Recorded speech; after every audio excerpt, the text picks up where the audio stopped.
মা মার্কেটে গিয়ে দোকানদারের সাথে খুব দরকার সাহসী করছিল, এটা বাবা পিছন থেকে দেখছিল। মেয়ে ডিম নিতে চাইলে মা বলে না, এসব নিতে লাগবে না, এসবের দাম অনেক বেশি। তারপর বাবা ও তার বন্ধুরা এবং আমরা সবাই মিলে রেস্টুরেন্টে খেতে যাই। মা তখন বলছিল যে সব খাবারের উপর ডিসকাউন্ট রয়েছে, আমরা সেই সব খাবারগুলোই খাবো। এসব দেখে বাবা তার বন্ধুদের কাছে খুব লজ্জায় পড়ে গেছিল। খাওয়া দাওয়া শেষে বাড়িতে এসে বাবা মাকে বলতে থাকে, তোমার জন্য আমি খুবই লজ্জিত। মা বলে, এতে লজ্জার কি আছে, আমি তো শুধু খাবারগুলোই নিয়ে এসেছি, তুমি কেন বেঁচে থাকা খাবার। হ্যাঁ মা, আমরাও খুব লজ্জিত বোধ করছিলাম। বাবা বলে, তুমি তো আগে এরকম ছিলে না, এখন তোমার মন মানসিকতা খুবই ছোট হয়ে গেছে। বাবা বলে, যাও তুমি, আর আসবে না কখনো। এটা শুনে মা বলে, ঠিক আছে আমি চলে যাচ্ছি, আমি এখন তোমার কাছে খারাপ হয়ে গেছি। পরের দিন বাবা নিজে সব কাজ করছিল। ছেলে বাবাকে এসে বলে, বাবা তুমি আমার টিফিনের খাবার প্যাক করে দাওনি কেন, আমি স্কুলে খেতে পাইনি। মেয়ে এসে বলে, বাবা আমার গরম জল কোথায়, আমি স্নান করবো। ওইসব মা জানে।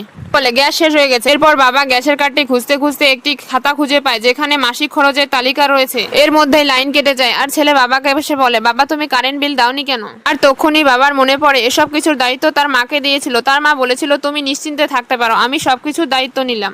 তারা দুজনে তাদের বাবাকে বলতে থাকে, বাবা আমাদের মাকে নিয়ে আসো। তারপর তারা দুজনে তার মাকে জোর করে নিয়ে আসে আর বলে, দেখো বাবা তো আর বলে, মা আমাদের ভুল হয়ে গেছে, তুমি আমাদের ক্ষমা করে দাও।